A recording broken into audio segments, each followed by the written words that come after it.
ஈரோ Martin latest fake note detector தொழில்நுட்பத்துடன் கூடிய அதிநவீன பணம் என்னும் இயந்திரம் ஸ்மார்ட் பில்லிங் மிஷின் மூலம் பில்லிங் வெரி ஈஸி. ஒரு பிரச்சனை தனக்குன்னு வரும்போது, தன்னுடைய படத்துக்குன்னு வரும்போது அந்த உயர் நடிகர் வந்து நான் போய் இறங்கி நிக்கிறேன் அப்படின்னு நிப்பாங்க. அந்த ஒரு தரப்பு வந்து அஜித் சார் கிட்ட மிஸ் ஆகுது. ஆக்சுவலா சார், நீங்க உங்க சம்பளம் ஒரு 50 கோடி நாங்க உங்களுக்கு தர வேண்டியது இருக்கு சார், இதை விட்டு கொடுத்தாதான் இந்த படம் ரிலீஸ் ஆகும் அப்படிங்கிற ஒரு கட்டம் வருதுன்னு வைங்களேன். அஜித் செய்யாம போனாருன்னு நம்ம அவரை குறை சொல்லலாம். இதுல இருக்கிற பிரச்சனையே வேற. சிவகார்த்தியின் படங்கள் ரிலீஸ் ஆகும்போது படம் ரிலீஸ் ஆகிற இடத்துல வந்து ஒரு நிற்பாரு. அந்த படத்துக்கு ஏதாவது சிக்கல் வருது அப்படின்னா அது என்ன பிரச்சனைன்னு ஒரு பார்ப்பார். ஒரு ஹீரோ அப்படி இருந்தால் தான் வளர முடியும். இன்னைக்கு சிவகார்த்தியின் வளர்ந்ததுக்கு அது ஒரு மிகப்பெரிய காரணம். அவரை மாதிரி தமிழ் இண்டஸ்ட்ரியில் ஒரு நடிகரும் இதுக்கு முன்னாடி இருந்தது கிடையாது, இதுக்கப்புறமும் வரப்போகிறது கிடையாது. இதை நான் வந்து ரொம்ப சவாலாகவே சொல்லுவேன்.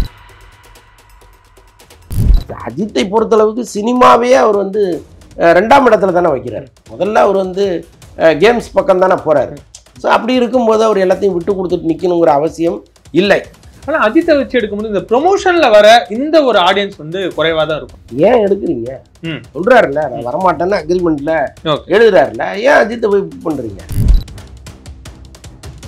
இல்லை, இந்த நடுராத்திரியில் டீசர் விடுறது கம்பெனியினுடைய பொறுப்பு கிடையாது. அந்த படத்தினுடைய ஹீரோ தான். இந்த மாதிரி வேலைகள்லாம் நடிகர்கள் தான் செய்வாங்க. இந்த சென்டிமெண்ட் வந்து நடிகர்களுக்கு அதிகம். அப்போ நள்ளிரவில் இந்த பட ட்ரைலர் வருதுன்னா முழுக்க முழுக்க அஜித் தான் காரணமாக இருப்பார். தவிர சுபாஸ்கரன்ட்ட பேசி இது ஏதாவது பண்ண முடியுமான்லாம் தொடர்ந்து பேசியிருக்காங்க. இன்னைக்கு வந்து ஒரு நல்ல இசையை கேட்பதற்கான சூழல் வந்து இந்த இளைஞர்கள் மத்தியில் இல்லாமல் போயிடுச்சு. காதை திறக்க முடியல, அப்படி ஒரு வெறி கொண்ட கூச்சலான பாடல்கள் தான் ஹிட் ஆகுது. அப்போ அந்த இடத்துல இன்னைக்கு அனிருத் வந்து ஒரு ராஜாவாக நிற்கிறாரு. பட் அவர் வந்து காப்பி அடிக்கிறாருங்கிற ஒரு கெட்ட பேர்லேருந்து முதல்ல மாறணும்.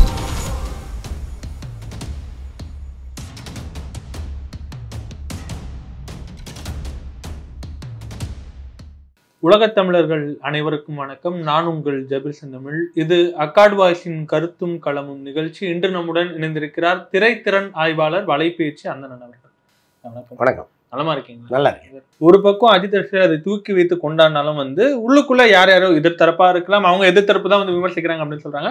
நிறைய பேர் இது நல்லா இல்லை அப்படின்ற மாதிரி நேரடியா வந்து அனிருத்த இது பண்ணாங்க. இன்னொரு பக்கம் ஆவேசம் படத்துடைய அந்த ஒரு நல்ல ட்ரெய்லர் ட்ராக் மாதிரி இருக்கும். அந்த ட்ராக் வந்து இது ஒத்தி இருக்கு, இங்கேயுமா வந்து காப்பி அடிப்பீங்கன்னு அனிருத்த திட்ட விஷயமா இருக்கட்டும். ஆனா இப்போ ஒரு டைம் பீரியட் இருக்குன்னும் போது வந்து மியூசிக்ல இன்னும் வந்து அனிருத் வந்து கான்சன்ட்ரேட் பண்ண முடியும் இல்லை. இப்போ வந்து ஒரு புது பேட்டர்ன் வந்துருச்சுங்க.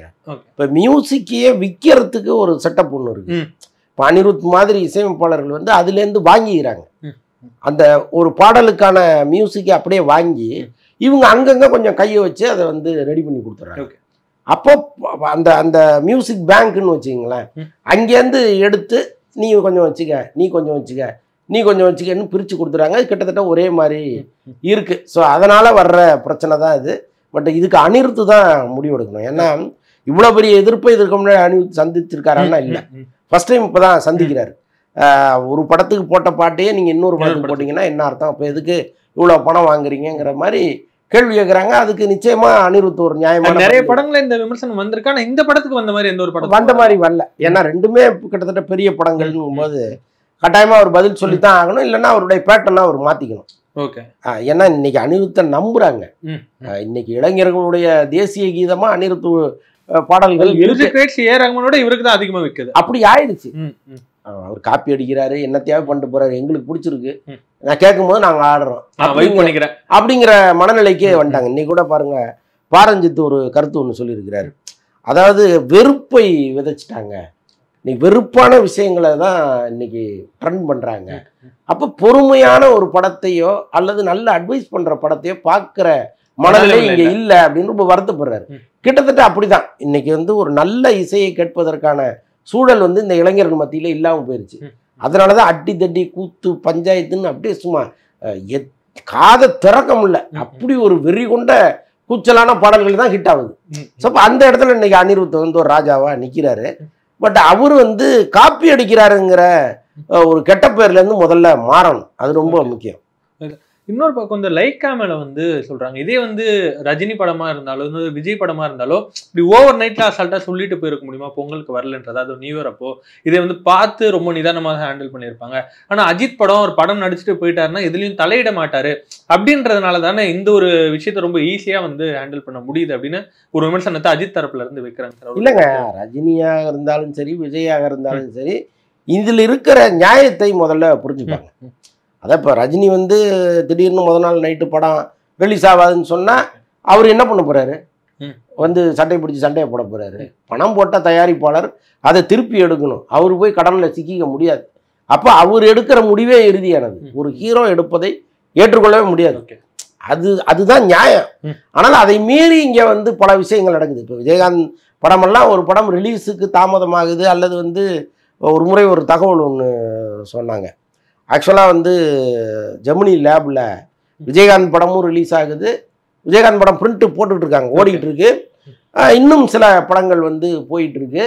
இப்போ தமிழ்நாடு முழுக்க கிட்டத்தட்ட ஒரு 100 தியேட்டரில் அந்த படத்தை ரிலீஸ் பண்ணணும்னு பிளான் பண்ணி பிரிண்ட்டுகளை போட்டுக்கிட்டு இருக்காங்க. இதுக்கடையில் இன்னும் 2-3 படங்கள் வந்து எங்களுக்கும் போட்டு கொடு, அதை நிறுத்திட்டு எங்களுக்கு போடு, அது ஒரு 50 பிரிண்ட்டை முடி, எனக்கு வந்து ஒரு போட்டு கொடுன்னு நடுவில் வந்து தகராறு நடக்குது. இப்போ நம்ம படம் வந்து ஒரு 50 தியேட்டரில் வராது அப்படிங்கிற சூழல் வந்து விஜயகாந்த் காதுக்கு வந்தோடனே போய் இறங்கி அங்கே இருந்தவங்கெல்லாம் அடித்து விரட்டி தொலைச்சி விடுவோம். காலையிலுக்குள்ள 100 பிரிண்ட் எனக்கு வந்தாகணும். படம் மட்டும் ரிலீஸ் ஆகாமல் என் ரசிகர்கள் அங்கே வந்து கவலைப்பட்டாங்கன்னா நான் பொறுமையாக இருக்க மாட்டேன் பார்த்துக்கன்னு சொல்லி மிரட்டி விட்டு போயிட்டார். அதுக்கப்புறம் மற்றவர்கள்ட்ட கெஞ்சி கூத்தாடி முழுக்க முழுக்க இவர் சம்மந்தப்பட்ட பிரிண்ட்டுகளை போட்டு முதல்ல இவர் அனுப்பிச்சி விட்டாங்க. அந்த மாதிரி விஜயோ ரஜினியோ இருப்பாரான்னா இருக்க மாட்டாங்க. அது வேற, அது வந்து விஜயகாந்தனுடைய பாணியே வேற. அதனால அவர் நடந்துக்கிட்டார். பட் இப்படி ஒரு சுச்சுவேஷன் இருக்குங்க, நாங்கள் ஒன்றும் பண்ண முடியாது, நான் போய் மாட்டிக்க முடியாதுன்னு ஒரு தயாரிப்பாளர் சொன்னால் கேட்டு தானேங்க ஆகணும். பணம் போடுறவர் அவர் இல்லை. சார் இன்னொரு பக்கம் வந்து அஜித் மேல வைக்கப்படுற ஒரு விமர்சனம் கூட வச்சுக்கலாம். படத்துக்கு ஏதாச்சும் ஒரு இஷ்யூ ஆகுது அப்படின்னா வந்து மேடையில் வந்து சிவகார்த்திகேயன் வாட்டி ரமோவுக்கு வந்து எவ்வளவு கஷ்டம் கொடுப்பீங்கன்னு கண்ணீர் விட்டு அழுது இருப்பாரு. இன்னொரு பக்கம் தலைவாக்கு வந்த பிரச்சனையில வந்து விஜய் யாரை போய் சந்திச்சாருன்னு நான் சொல்லாமலே உங்களுக்கு தெரியும். ஒரு பிரச்சனை தனக்குன்னு வரும்போது, தன்னுடைய படத்துக்குன்னு வரும்போது வந்து அதை நடிக்கிற அந்த உயர் நடிகர் வந்து நான் போய் இறங்கி நிக்கிறேன் அப்படின்னு நிற்பாங்க. அந்த ஒரு தரப்பு வந்து அஜித் சார் கிட்ட மிஸ் ஆகுது. இல்லை, இந்த படத்தை பொறுத்தளவுக்கு அஜித் ஒன்றும் செய்ய முடியாது. ஓகே, இப்போ ஆக்சுவலாக சார் நீங்கள் உங்கள் சம்பளம் ஒரு 50 கோடி நாங்கள் உங்களுக்கு தர வேண்டியது இருக்குது சார், இதை விட்டு கொடுத்தா தான் இந்த படம் ரிலீஸ் ஆகும் அப்படிங்கிற ஒரு கட்டம் வருதுன்னு வைங்களேன். அஜித் செய்யாமல் போனாருன்னு நம்ம அவரை குறை சொல்லலாம். இதில் இருக்கிற பிரச்சனையே வேற. இப்போ அஜித் வந்து பலமுறை சொல்லியும் இவங்க அலட்சியத்தால் விட்டது தான் இந்த படத்தோட பிரச்சனையே. ஓகே, ரீமேக் ரைட்ஸ் பிரச்சனை. இப்போ அதுக்கு அவர் என்ன செய்ய முடியும்? அவர் வேற வழி இல்லை.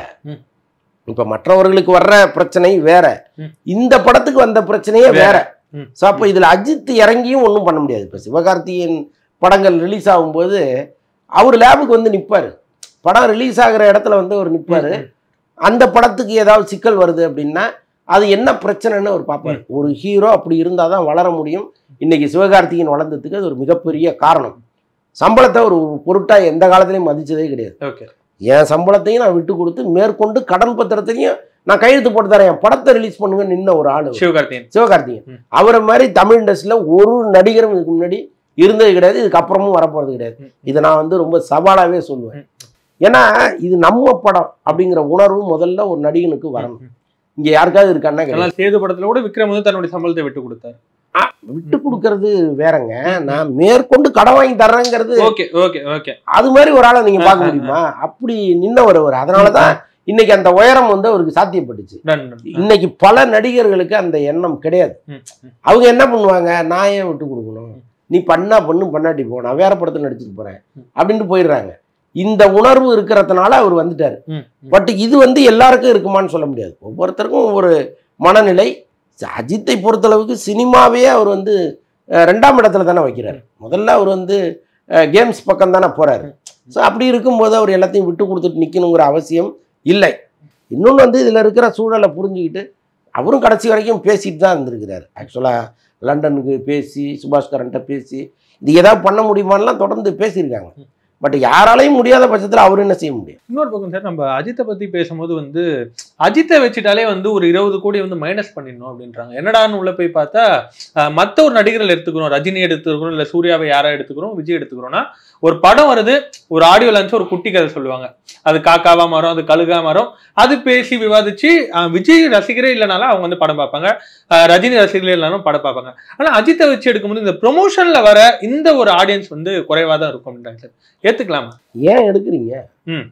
அவர் சொல்றாருல்ல, நான் வரமாட்டேன்னு அக்ரிமெண்ட்ல எழுதுறாருல, ஏன் அஜித்தை போய் புக் பண்றீங்க? சார் நீங்க ப்ரொமோஷனுக்கு வரலன்னா நீங்க எங்க படத்துக்கு வேணாம் சார், நாங்க வேற ஆளை வச்சு எடுத்துக்கிறோம்னு போக வேண்டியதானே?